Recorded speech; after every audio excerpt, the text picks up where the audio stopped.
যদি স্ত্রী সহবাসের সময় জি মস্তক থেকে বীর্য ঝরে পড়ে, জি সেই বীর্যটা আবার মস্তকে মস্তকে নেওয়ার কোনো সাধনা আছে কি? রয়েছে কিনা?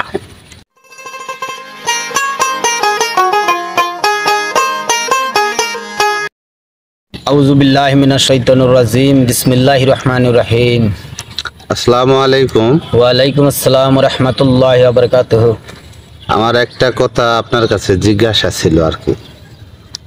আসলে আমরা যে স্বামী স্ত্রী যে মিলনটা করি, মিলনের সময় দেখা যায় 2 মিনিট বা 5 মিনিট পরে বীর্যটা আউট হয়ে যায়। আসলে বীর্যটা ধরে থাকার মতন বা বীর্যটা আসতেছে আমরা বোঝা পারতেছি, এই বীর্যটা আবার মাথার ভিতরে নেগানার কোনো দোয়া আছে না, আসলে কোনো কেরামতি আছে না, আসলে কোনো কিছু আছে কোনো সাধনা আছে? অথবা কোনো সাধনা আছে কি না? যদি সাধন থাকে এটা বলবেন, কোনো দোয়া যদি থাকে এটাও বলবেন। দয়া করে এই ছোট্ট একটি কথা আপনার কাছে আমার জিজ্ঞাসা। ধন্যবাদ আপনাকে। সমস্ত ভিউয়ার্সবৃন্দকে অনেক ধন্যবাদ। যারা ভিডিওটা দেখবেন তাদেরকে ধন্যবাদ। এই সত্য সাধু বাণী এই চ্যানেলের সমস্ত ভিউয়ার্সদের অসংখ্য অসংখ্য ধন্যবাদ। যারা চ্যানেলটি সাবস্ক্রাইব করেছেন তাদেরকে অনেক ধন্যবাদ। যারা সাবস্ক্রাইব করেন নাই তারা চ্যানেলটি সাবস্ক্রাইব করে নিন। ভালো ভালো কথা অবশ্যই অবশ্যই এই চ্যানেলে আপনারা পাবেন। সেক্ষেত্রে আপনার প্রশ্নটা হয়েছে, যদি স্ত্রী সহবাসের সময় জি মস্তক থেকে বীর্য ঝরে পড়ে, জি সেই বীর্যটা আবার মস্তকে মস্তকে নেওয়ার কোনো সাধনা আছে কি? রয়েছে কিনা? আর যা হোক, সুন্দর একটা প্রশ্ন করেছেন। সেই সাধনা রয়েছে। সেই সাধনাটার নাম হলো কুম্ভক সাধন। সেই কুম্ভক সাধন আপনাকে করতে হবে। সেই সাধনাটা আপনি কিভাবে করবেন? এটা কিভাবে সাধনাটা করলে আপনি আপনার ঝরে যাওয়া বীর্য আবার মস্তকে চলে যাবে, মানে নিম্নগামীর যে বীর্যটা সেটা ঊর্ধ্বগামী কিভাবে হবে হবে, সেই বিষয়টা কিন্তু আপনি আমার কাছে জানতে চেয়েছেন। জি জি অত্যন্ত গুরুত্বপূর্ণ একটা বিষয়, কারণ আজকালকার দিনে কেমিক্যাল জাতীয় খাবার খেয়ে জি মানুষের বীর্যটা কিন্তু পাতলা হয়ে গেছে, জি যার ফলে স্ত্রী সহবাসে গেলে অল্প কিছু সময়ের মধ্যে বীর্যটা ঝরে যায় জি বা আপনি বলছেন আউট হয়ে যায়। জি যা হোক, একই কথা।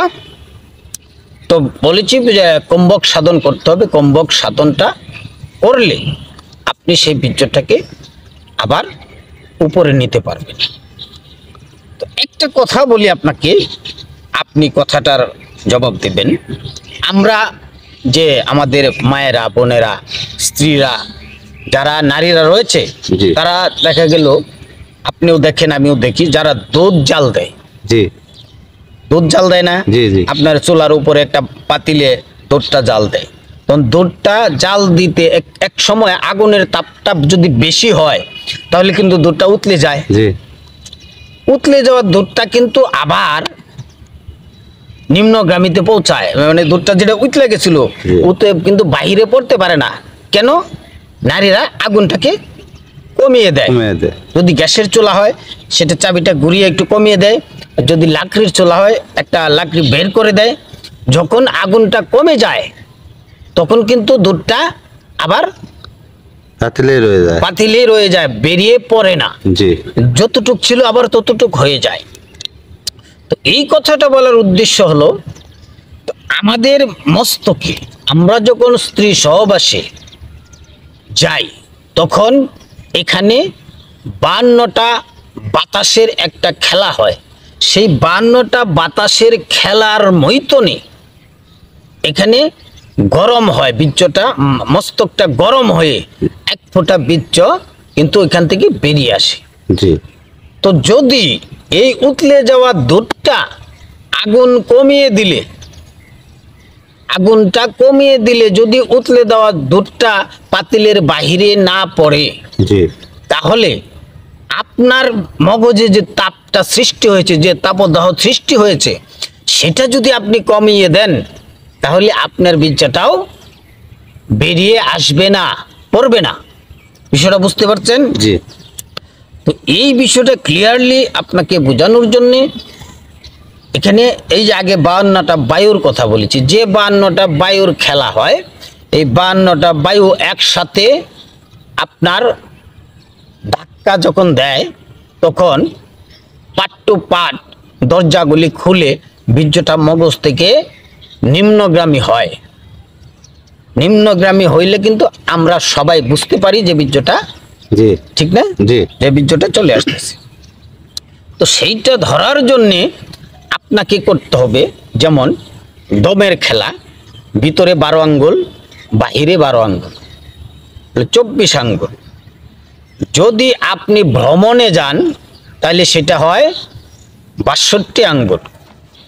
যদি আপনি রমণে যান তাহলে সেটা হয়ে যায় 84 আঙ্গুল।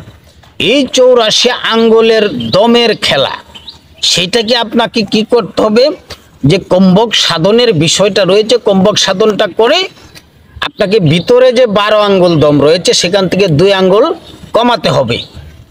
আবার বাহিরে যে 12 আঙ্গুল দমের খেলা রয়েছে ওইখান থেকে 2 আঙ্গুল কমাতে হবে। সেই 2 আঙ্গুল 2 আঙ্গুল 4 আঙ্গুল দম যদি আপনি কমাতে পারেন তাহলে আপনার এই যে ভ্রমণে বা রমণে যে 84 আঙ্গুল হয়ে যায়, সেই 84 আঙ্গুল ভ্রমণে বা রমণে হবে না। সেই ক্ষেত্রে আপনাকে কি করতে হবে, রেচক, পরক, কুম্ভক, এই কুম্ভকের যে সাধনাটা, সেই সাধনাটা আপনাকে শিখতে হবে। এখন সেই সাধনাটা যদি আমি আপনাকে শিখাই, জি এইটা কিন্তু ততটা ফল আপনি পাবেন না। কেন পাবেন না? সেটা হলো গুরুমুখী বিদ্যা। সেই বিদ্যাটা আপনি আপনার গুরুর কাছ থেকে অর্জন করে নেবেন। এখন আপনি আমাকে বলতে পারেন যে তাহলে আপনি কেন এত বকবক করতেছেন, সেটা আপনি আমাকে বলতে পারেন। আমি আপনাকে রাস্তাটা ধরে দিলাম। আপনি আপনার গুরুর কাছে যেয়ে বলেন যে হে গুরু, আমাকে কুম্ভক সাধন দেন, আমি কুম্ভক সাধন করব। তো আমি কিন্তু সমস্ত নিয়ম কানুন, নীতি নির্ধারণ আপনাকে বলে দিয়েছি। সেই বলার মাধ্যমে আমি যেভাবে আপনাকে বলেছি, যেমন জি। দুধটা, এর বিষয়ে যদি আপনার কিছু বলার থাকে, যে দুধটা জাল দিলে জি। উতলে গেলে আগুন কমিয়ে দিলে জি। সে দুধটা বাহিরে পড়ে না। জি তাহলে আপনার মগজে যে তাপদাহ হয়ে যে দুধের বলকটা উঠে যায়, মগজে যে বলক উঠে, সেই বলক থেকে এক ফোঁটা ঝরে পড়ে, সেইটা যদি আপনি কমিয়ে দিতে পারেন, তাপটা কিভাবে কমাবেন? তাপটা কমাইতে হলে আপনি যখন রমণে যাচ্ছেন জি তখন আপনাকে রমণের কিছু সময়ের জন্যে বিরত থাকতে হবে। বিরত থাকতে হবে। কিছু সময়ের জন্য আপনাকে বিরত থাকতে হবে। বিরত থাকলে আপনার মস্তকে যে তাপটা হয়েছে সেই তাপটা হালকা করে কমে যাবে। কমে যাবে। আর কমে গেলে মগজ থেকে যে বীর্যটা বেরিয়েছিল সেটা আবার মগজে চলে যাবে। তো সেই বিষয়টার কিন্তু সমস্ত কর্মটাই আপনার কাছে। সেই জন্য আপনাকে বিস্তারিতভাবে কথাগুলি কিন্তু বলেছি। জি। আর এই সাধনাটা আপনাকে নিতে হবে গুরুর কাছ থেকে। আমি সমস্ত কিছুই আপনাকে বলে দিয়েছি, কিন্তু সাধনাটা নিতে হবে গুরুর কাছ থেকে। গুরু যখন আপনাকে সাধনাটা দিবে, সেই সাধনাটা সিদ্ধি লাভ করবে। গুরুর বাক্যটাই একটা সিদ্ধি লাভের একটা মহা উৎসব। তো যাই হোক ভিউয়ার্স, আপনাদেরকে আবারও ধন্যবাদ জানিয়ে আমি আজকের আলোচনা শেষ করছি। আসসালামু আলাইকুম ওয়া রাহমাতুল্লাহ ওয়া বারাকাতুহু। তো এই ক্ষেত্রে আপনারা সবাই আমার এই চ্যানেলটা সাবস্ক্রাইব করবেন, কারণ এখানে আরও মহা সাধকদের ভিডিও দেওয়া হবে। আরও ভালো ভালো কথা আপনারা শুনতে পারবেন। আরও বড় বড় সাধকদের বাড়িতে গিয়ে তারা চ্যানেল মালিকরা আরও বড় বড় বাউলদের কাছে গিয়ে তারা ভালো ভালো কথা রেকর্ড করে আপনাদেরকে উপহার দিবে। এই আশা ব্যক্ত করে শেষ করছি। খোদা হাফেজ।